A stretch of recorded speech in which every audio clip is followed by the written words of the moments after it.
Hello my beautiful friends, कैसे आप सब लोग। आज हम बात करने वाले हैं कि हम जो पार्टनर चाहते थे या जैसा लाइफ पार्टनर चाहते थे या जैसे मम्मी पापा चाहते थे या सास ससुर चाहते थे वैसा हमें क्यों नहीं मिलता है। तो हम इसी बारे में बात करने वाले हैं कि हमें क्यों नहीं मिलता है। क्या ये हमारी किस्मत है या फिर हमारा पुराना कार्मिक अकाउंट है, या फिर हमारे नसीब में क्या सब ऐसा ही लिखा है कि हम रोएंगे रोएंगे और हम जो है रोते जा रहे हैं और भगवान को कोसते जा रहे हैं कि हमें ऐसा क्यों दिया, तो ऐसा क्यों दिया। तो आप एक बात समझ लो, क्या जब आपका इस धरती पे जन्म हुआ तो क्या आपने भगवान को बोला था कि मुझे भगवान, मुझे ये वाली मम्मी चाहिए, नहीं नहीं नहीं मुझे तो वो वाले पापा चाहिए, नहीं मुझे तो ये भाई बहन चाहिए, या फिर मुझे तो ये वाले फ्रेंड दे देना। भगवान बोलेगा हाँ बेटा, हाँ तेरे को तो जो तू बोलेगा वही दूँ। ऐसा बिल्कुल भी नहीं हुआ।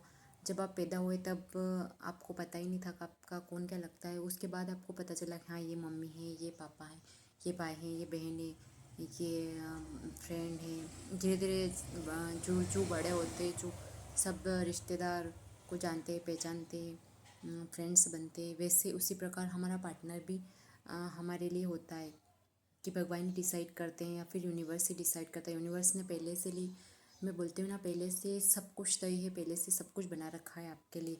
तो आप किसी को मत कोसिए। और अगर आपकी शादी हो गई है और अब आप में लड़ाई झगड़े चल रहे हैं तो आप पास में बैठ के उन्हें समझाइए। उसके बावजूद वो नहीं समझते तो आप मैनिफेस्टेशन कीजिए। मैनिफेस्टेशन में आपको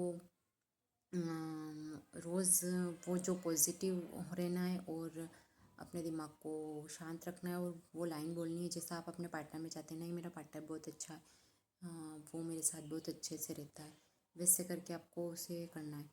और यहाँ पे अब कुछ लोग कहेंगे नहीं मैं तो इतना पढ़ा लिखा हूँ, मैं तो मेरी तो इतनी सैलरी है, तो मेरी तो 50,000 सैलरी है और मेरी वाइफ बिल्कुल अनपढ़ और पढ़ी लिखी नहीं है। जैसा मैं डिज़र्व करता था वैसी मेरी वाइफ नहीं है और जैसा मैं चाहता था वो वैसी नहीं है।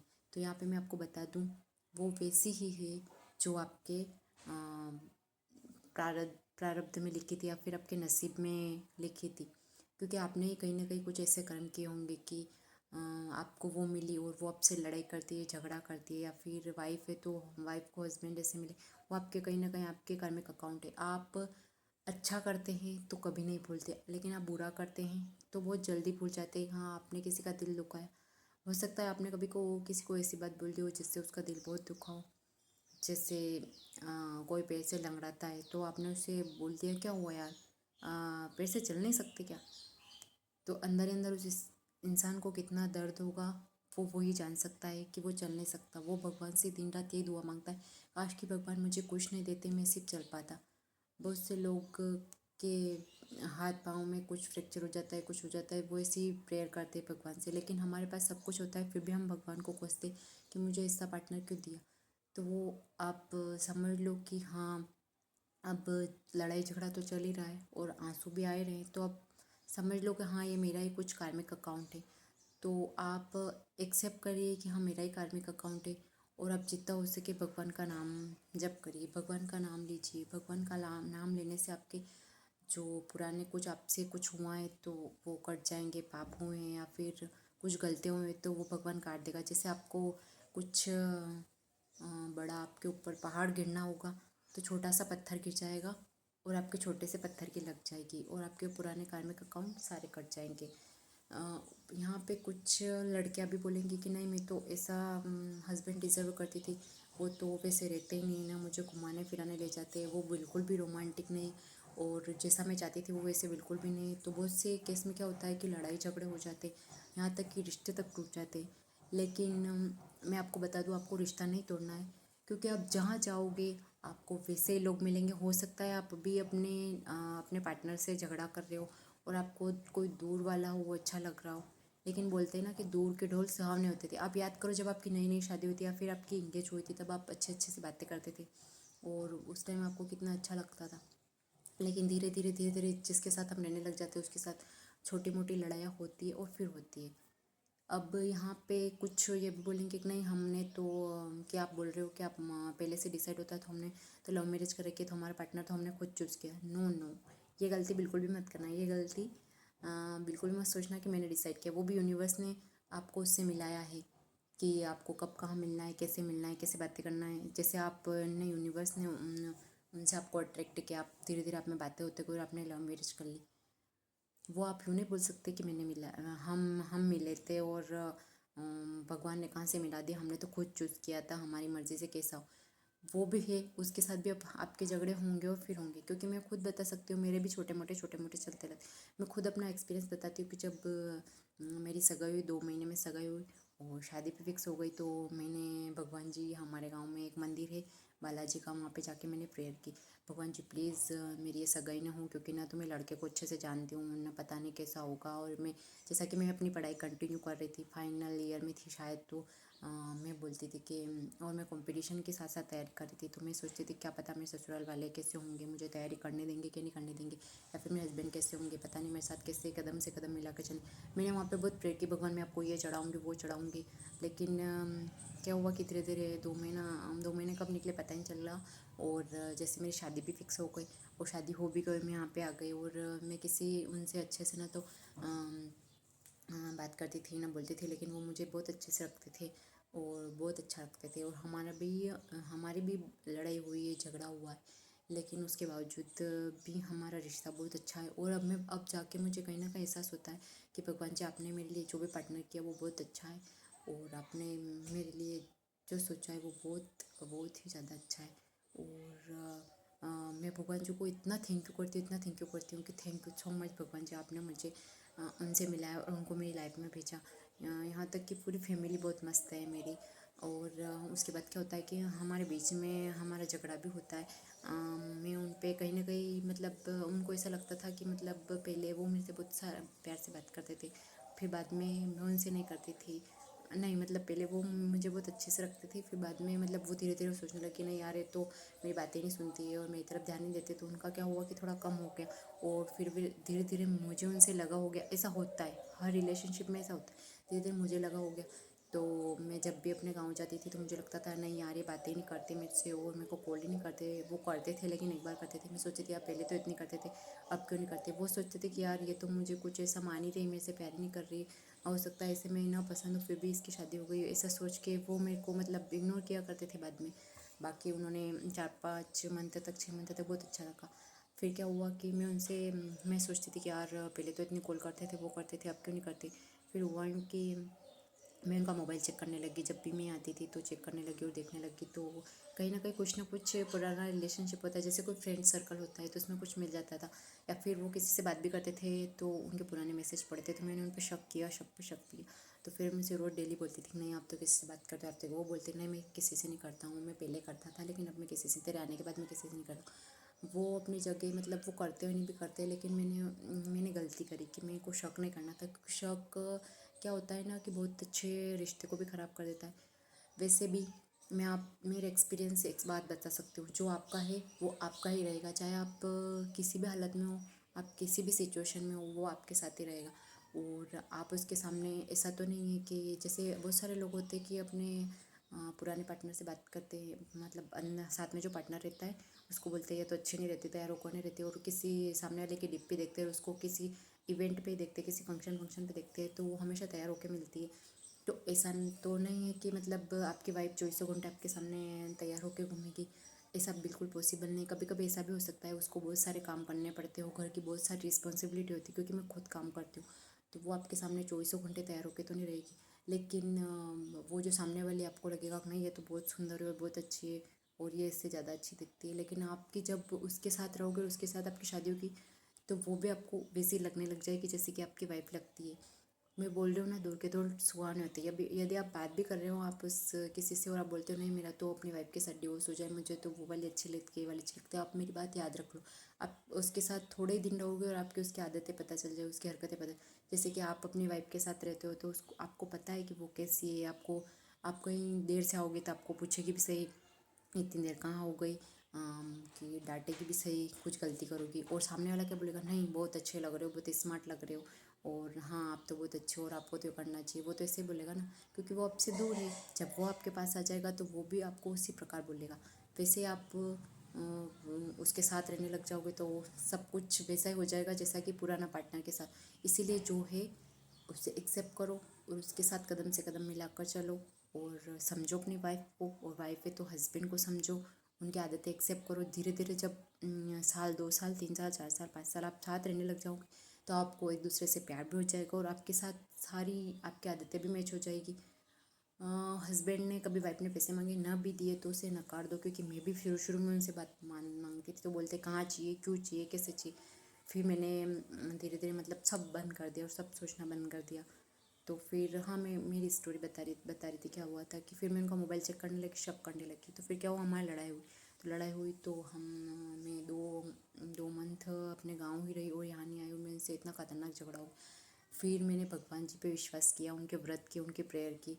तो कहीं ना कहीं होता है ना लॉ ऑफ अट्रैक्शन में कि हमारा बिलीफ सिस्टम स्ट्रॉन्ग होता है। मेरा बिलीफ सिस्टम स्ट्रॉन्ग था तो मतलब मैंने एक ही व्रत किया था और दूसरे व्रत में तो उन्होंने खुद सामने से कॉल किया और मेरे से माफ़ी मांगी और बोला कि मेरी गलती है, तो आजा प्लीज़। तो मैं आ भी गई और मैं उन पर ज़्यादा ध्यान नहीं देती थी। मैं बस अपने आप से प्यार करती थी। अपने अकेले अकेले मैं फ़ोटो लेती हूँ, आज भी लेती थी और लेती हूँ। और कहीं ना कहीं होता है ना कि जब हम शादी हो जाती है तो अपने हस्बैंड को सब कुछ समझने लग जाते हैं कि नहीं यही मेरे लिए वो है। हम उनके कुछ मांगने से पहले उनको ला कर दे देते हैं। मतलब हम खुद से लव करना भूल जाते हैं। तो आप बोले कि खुद से लव करना बहुत इंपॉर्टेंट। जब तक आप खुद को एक्सेप्ट नहीं करोगे, खुद आप अपने आप को मिरर में अच्छे नहीं लगोगे तब तक सामने वाले को आप बिल्कुल भी अच्छे नहीं लग सकते। आप अपने आप से सेल्फ लव कीजिए, आप अपने लिए अच्छी अच्छी हरकतें कीजिए। कभी कभी आप अपने लिए केयर कीजिए, अपने फेस के लिए केयर कीजिए। आप कहीं पार्लर पे जाते हैं तो आप अपना स्किन केयर करवाइए, नेल पेंट करवाइए जैसे मैंने कर रही है अभी ऐसी वाली करवाइए। और आप अपने कुल मिला के आपको जो चीज़ें अच्छी लगती है, म्यूज़िक सुनना अच्छा लगता है 5 मिनट निकाल के वो सुनिए पूरे दिन में। आपको कुछ और हॉबीज़ है आपकी, म्यूज़िक सुनना, फ़ोटोज़ लेना, कुछ भी करना पूरे दिन में एक बार कीजिए और अपने आप पे ध्यान दीजिए, अपने आप की केयर कीजिए।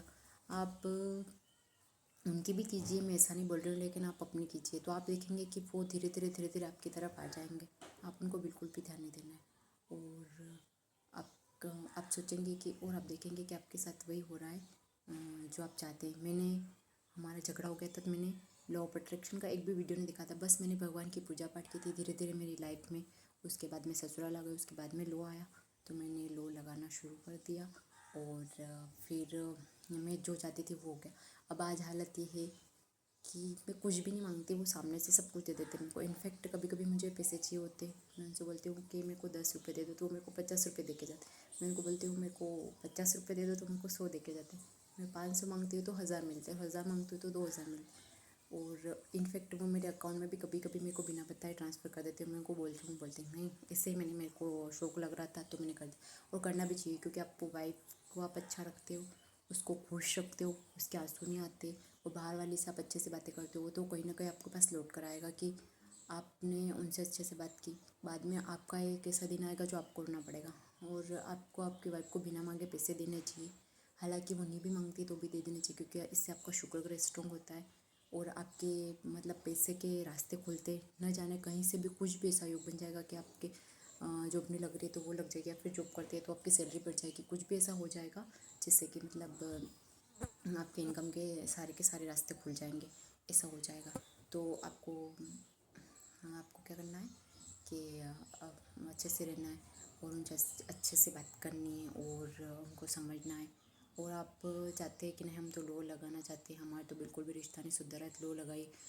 बस आप यूनिवर्स पर ट्रस्ट रखिए, यूनिवर्स से एक बार मांग कर देखिए कि प्लीज़ भगवान मेरे हस्बैंड को, मेरी वाइफ को ऐसा कर दो वैसा कर दो, वो वैसा कर देगा। वैसी सिचुएशन, वैसे हालात, वैसी परिस्थितियाँ सब पैदा कर देगा और आप देखेंगे कि आप मतलब उनका रिश्ता आपके रिलेशन के साथ बहुत अच्छा है। जब तक आप खुश नहीं रहेंगे, आप अपने आप को खुश नहीं रखेंगे तब आप सामने वाले को खुश नहीं रख सकते। जब तक मैं भी खुश नहीं थी तब तक मैंने भी खुशियाँ अट्रैक्ट नहीं की। इसलिए मैं अपने आप को खुश रखती हूँ। जो पसंद होता है वो मैं बहुत काम करती हूँ पूरे सुबह से लगा कर। सुबह जल्दी उठिए और एक बात और, आप मेडिटेशन कीजिए। मेडिटेशन से बहुत फ़र्क पड़ता है, उससे आपका मन शांत रहता है तो आपको कोई कुछ भी बोलता है तो आपको गुस्सा नहीं आता। मेडिटेशन करती हूँ। उसके बाद दिन भर मेरा बेबी है उसके लिए भी टाइम निकालना, घर वालों के लिए भी टाइम निकालना, सब कुछ करती हूँ। उसके बाद भी मैं हैप्पी रहती हूँ और पॉजिटिव फील करती हूँ हमेशा। मुझ में भी नेगेटिविटी आई जाती है कहीं ना कहीं, लेकिन होता क्या है कि मैं दिन भर फ्री रहती हूँ तो काम करती हूँ, तो कुछ मोबाइल में मोटिवेशन वीडियो चला के छोड़ देती हूँ। दिन भर बस मैं मोटिवेशन वीडियो सुनती रहती हूँ। उससे मेरे पास आपको बताने के लिए मिल जाता है कि चलो अपने वाले फ्रेंड्स को बताना चाहिए, तो मैं आपको ये वाला टॉपिक बता देती हूँ और मुझमें कहीं ना कहीं पॉजिटिविटी से भर जाती हूँ और मैं पूरी पॉजिटिव हो जाती हूँ। तो आपको इससे पॉजिटिव रहना है और आप ये छोड़ दीजिए कि मैं ये डिज़र्व करता था और ये डिज़र्व करती थी, बस सब और जिनकी शादी नहीं हुई वो भी ये छोड़ दीजिए मुझे कैसा लाइफ पार्टनर मिलेगा। आप आपके कर्मों के हिसाब से आपको बहुत अच्छा मिलेगा। और अगर मतलब आपकी लाइफ में कभी रोना आया भी है और मतलब बहुत दुख तकलीफ आ भी रही है, तो वो धीरे धीरे सब कुछ ख़त्म हो जाएगी। आप लो लगा कर देखिए या फिर आप भगवान पर ट्रस्ट कीजिए। और आप ये मत बोलिए कि नहीं मैं तो ऐसा डिज़र्व नहीं करती थी, या फिर किसी ने मेरे से ज़बरदस्ती शादी करवा दिया, किसी ने ज़बरदस्ती की। आप किसी को कुछ भी दोष मत दीजिए, किसी को कुछ मत कीजिए, बस आप अपने आप को पॉजिटिव रखिए। रोना छोड़िए, दुखी होना छोड़िए, बिल्कुल चिंता करना छोड़िए, क्योंकि हम क्यों चिंता करें यार, हमारी चिंता करने वाले भगवान है। जब एक बात याद रखो, जब आप इस धरती पे आए थे तो क्या आपको चिंता थी कि यार मेरा कौन ध्यान रखेगा, मेरे को कौन खाना खिलाएगा जब तक मैं खाना नहीं सीखूँ, मेरे को कौन चलना सिखाएगा। आपको इनफेक्ट बैठना तक नहीं आता था, इधर से उधर मतलब पलटना तक नहीं आता था, आप छोटे थे उस टाइम, तो आपको सब कुछ आपकी माँ ने सिखाया। आपको आप सोचिए जब आप पैदा हुए थे तो आपके आसपास कितने सारे लोग होंगे हॉस्पिटल में, और आपके मम्मी पापा नानी नाना दादी दादा बहुत सारे। बस आप सभी से प्यार से बात कीजिए, तो आपका जो कार्मिक अकाउंट होगा, जो आपने गलतियाँ कर ली वो तो हो गई, और जो आपका कार्मिक अकाउंट होगा वो कट जाएगा। आप भगवान की भक्ति भी नहीं कर सकते, तो बस आप एक नाम ले लीजिए, राधा राधा राधा, या फिर कृष्ण राधा कृष्ण राधा राधा कृष्ण, सॉरी गलती, पहले राधा का नाम आता है, पहले लड़कियों का नाम आता है, तो राधा कृष्ण। आप बस ऐसे चलते फिरते राम राम राम राम कुछ भी करिए, तो आपके मन में ये मतलब नेगेटिविटी समाप्त हो जाएगी, आपको पॉजिटिव पॉजिटिव सोच आएगी आपकी। और आप बस पॉजिटिव सोचिए, कोई कुछ बोल भी देना, नहीं तेरा तो रिश्ता टूटने वाला है, तेरा तो ये ख़राब हो जाएगा, कुछ हो रहा और ये हो जाएगा, लेकिन कुछ नहीं होगा। आप उस ऊपर वाले पे ट्रस्ट रखिए, यूनिवर्स पे ट्रस्ट कीजिए, जो होता है सब अच्छा होता है, वो आगे जो होगा सब अच्छा होगा, बस आप विश्वास करिए। और जिनके लड़ाई झगड़े हो रहे हैं वो एक दूसरे को अंडरस्टैंड कीजिए, और नहीं भी समझते हो ज़्यादा ही हो रहे तो आप उनकी लाइफ से मूव ऑन मत करिए, आप थोड़ा टाइम दीजिए रिश्तों को, ध्यान मत दीजिए, आप देखेंगे कि अपने आप सब कुछ ठीक हो जाएगा। Thank you friend.